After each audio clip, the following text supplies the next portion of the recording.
बिस्मिल्लाहिर्रहमानिर्रहीम। मोहतरम नाजरीन, अस्सलाम वालेकुम। सदरुल हुक्मा अबू अली सीना कहते हैं कि आज से 40 बरस कबल पहले मेरे पास एक मरीज़ लाया गया जिसे कई बीमारियों ने घेरा हुआ था, जिसकी वजह से उसका दिल, जिगर, मादा और गुर्दे शदीद मुतासर हो चुके थे। मुझे उसकी शिफायाबी की कोई उम्मीद नहीं थी। मैंने उसके लवाहिकीन से कहा कि इसे घर ले जाएं, इसके ज़िंदा रहने की कोई उम्मीद नहीं है। उसके लवाहिकीन ने मुझसे इसरार किया कि आखिर हम इसे आपके मकतब में लाए हैं, तो आप इसकी कुछ न कुछ दवा तो करें। आपका काम दवा करना है, बाकी शफा देना तो अल्लाह के हाथ में है। दोस्तों, अब ये उस मंजिल पे पहुंच चुका है कि कोई भी दवा इसके फ़ायदे में नहीं है। आप अपनी रकम खामखा ज़ाया ना करें। ये मरीज़ थोड़े दिनों का मेहमान है, इसे अपने घर ले जाएं। मेरी गुफ्तगू सुनने के बाद बाकी मरीज़ तो खामोश रहे। अलबत्ता एक मरीज़ ने कहा, जब आप किसी मरीज़ का दर्द दूर नहीं कर सकते तो आपने ये मकतब क्यों बनाया हुआ है और अपने आप को तबीब क्यों कहलवाते हो? मैंने कहा कि दोस्त, नाराज़ क्यों होते हो? शफा देना तो अल्लाह के हाथ में है, हम तो बस उसका ज़रिया हैं। फिर उसके लवाहिकीन ने कहा कि हम इसको घर ले जा रहे हैं, बस आप इतनी मेहरबानी तो करिए कि इसके लिए कोई नुस्खा लिख के दें, हम इस पे इस्तेमाल करेंगे। मुमकिन है कि खुदा इसे शफा दे दे। मैं उनकी बातें सुन सुन कर तंग आ चुका था। तंग आके मैंने उनसे कहा कि अगर तुम्हारा इतना ही इसरार है तो जानवरों का चारा बरसीन इस्तेमाल करवाओ, वो ही इनके लिए फ़ायदेमंद साबित होगा। वो अपने मरीज़ को उठाकर ले गए। इस वाक़े के चंद दिन बाद वो लोग मेरे पास आए और मुझे तोहफ़ा देने के लिए घी, पनीर, दूध और कुछ बकरियां साथ में लाए। मैंने हैरानी में से उनसे कहा कि ये हदियाँ किस लिए लाए हो और इन हदियों का क्या मकसद है?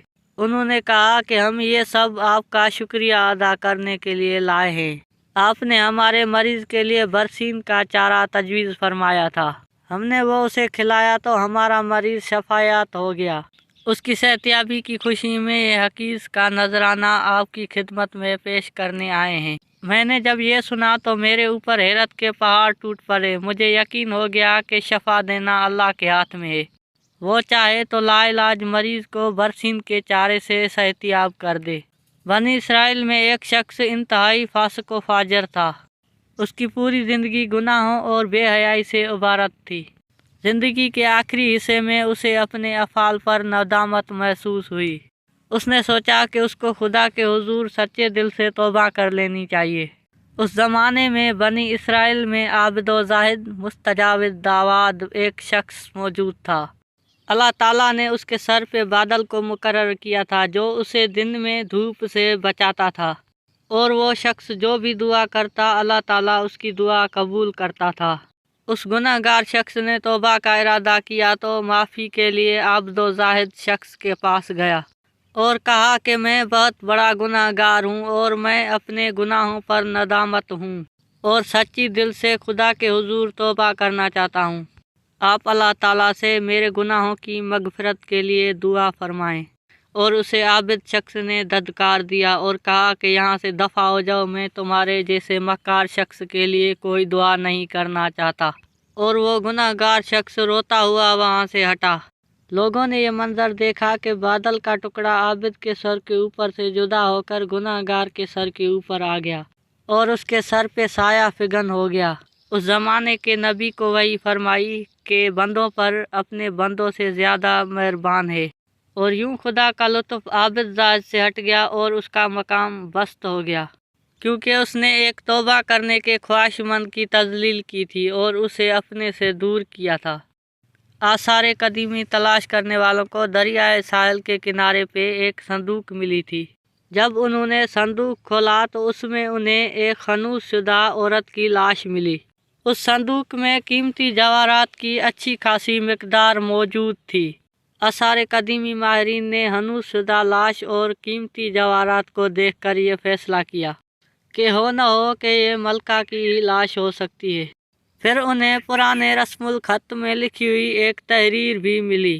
फिर उन्होंने बड़ी मुश्किल से उस तहरीर को पढ़ा और उसमें ये लिखा हुआ था میرے مرنے کے بعد میری لاش جسے بھی ملے تو اسے معلوم ہونا چاہیے کہ میں ملک مصر کی رانی ہوں اور میرے ہی زمانہ اقتدار میں ملک میں شدید قہر آیا، اور یہ قہر اتنا شدید تھا کہ میں ملکہ ہو کر بھی 2 روٹی کے لیے ترستی رہی ہوں۔ جو مجھے 2 روٹیاں کھلائے گا یہ جواہرات اسے انعام میں دوں گی، لیکن حالات سے لگتا نہیں کہ میری یہ خواہش پوری ہو سکے گی اور میں بھوک کی وجہ سے مر جاؤں گی۔ اگر میں مر جاؤں تو میرے یہ جواہرات میری قبر میں میرے ساتھ دفنا دینا۔ یقیناً ہمیں ملکہ کی وصیت پہ غور کرنا چاہیے اور اسے عبرت حاصل کرنی چاہیے۔ ہمیں یہ جان لینا چاہیے کہ جب تک خدا نہ چاہے کوئی کسی کی حاجت روائی نہیں کر سکتا، اگرچہ انسان کے پاس آسائش و آرام کے کتنے بھی سامان موجود ہو۔ عبد الملک بن مروان ایک اموی خلیفہ تھا، بدترین اور خونخوار شخص تھا۔